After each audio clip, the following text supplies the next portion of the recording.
Imagine crossing an international border, only to arrive in a country that officially doesn't exist. The police wear different uniforms, the money is different, the flag still carries the hammer and sickle.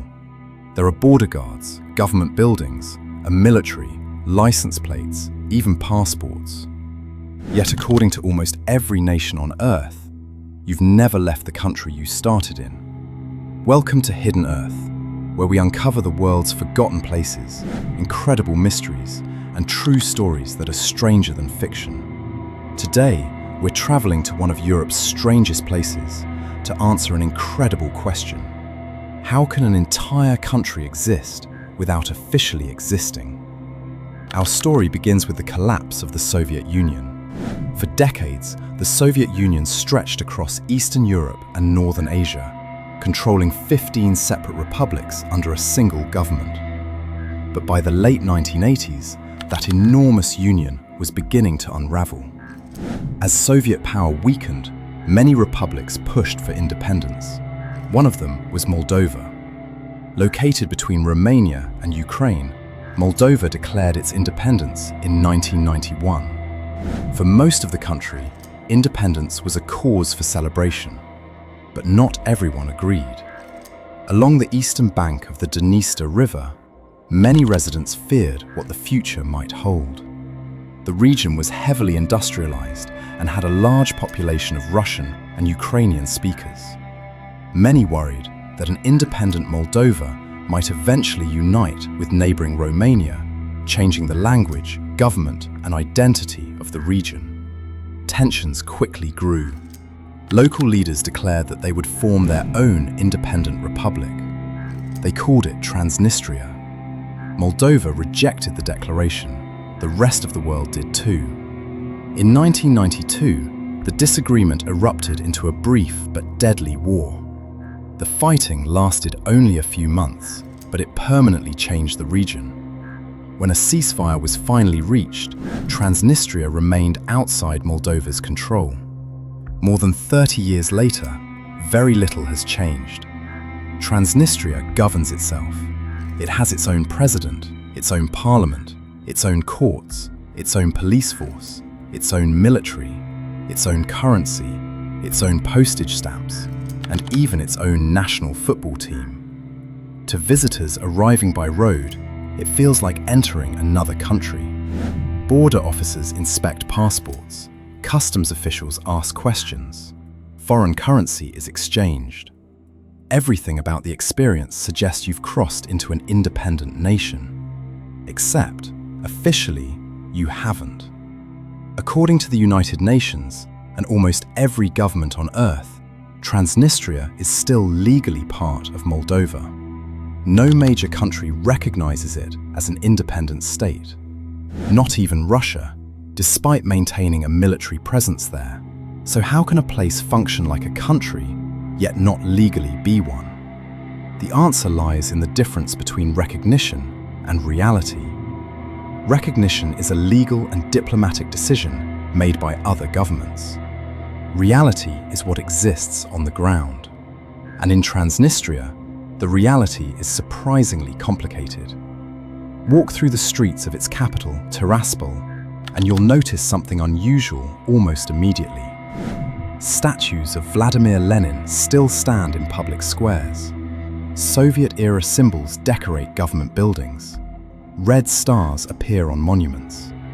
For many visitors, it's like stepping back into the 1980s, a place where history seems to have paused. But appearances can be deceiving, because beneath the Soviet symbols, Transnistria has built an economy, a government, and a society that continues to evolve. The question is, how does a country survive when almost no one officially acknowledges that it exists? Life in Transnistria isn't as simple as it first appears. Residents go to work, children attend school, people shop at grocery stores, ride buses, and gather in cafes, just like they do almost anywhere else. For the people who live there, this isn't a political experiment, it's simply home. The local government issues passports, driver's licenses, and license plates. The challenge is that those documents are recognized by very few places outside the region. Many residents also hold Moldovan, Russian, or Ukrainian citizenship, allowing them to travel internationally.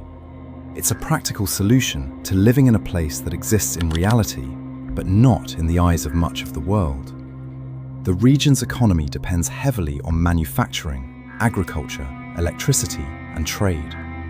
Over the years, Transnistria has also received significant economic and political support from Russia, helping it maintain a level of stability despite its unusual status. Yet uncertainty has never been far away. Because Transnistria sits between Moldova and Ukraine, regional tensions have repeatedly drawn international attention back to this small strip of land. Whenever conflict affects Eastern Europe, people begin asking the same question. What happens to places that almost nobody officially recognizes? The answer is rarely simple. Transnistria is what political scientists call a de facto state. That means it governs itself and controls its own territory, even though it lacks broad international recognition as an independent country. Around the world, there are only a handful of places with a similar status. Each has its own history, its own government, and its own unresolved future. Perhaps that's what makes Transnistria so fascinating. It challenges something most of us take for granted. What actually makes a country a country? Is it a flag, a government, a defined border, its own currency? Or is it recognition from the rest of the world? International law doesn't always provide easy answers. History doesn't either. For more than 3 decades, Transnistria has existed in a kind of diplomatic grey area. Not fully independent, not fully controlled by Moldova, simply continuing day after day while the world debates what it should be called. It's a reminder that maps aren't always as clear as they appear. Borders change, governments rise and fall, empires disappear. But the people living in these places still wake up every morning, go to work, raise families, and build lives, regardless of what the lines on a map might say. Sometimes the most fascinating places on Earth aren't hidden by mountains or oceans. They're hidden in plain sight, waiting for someone to ask the right question. Thanks for joining us on another journey across hidden Earth. If this story fascinated you, there are countless more waiting to be uncovered.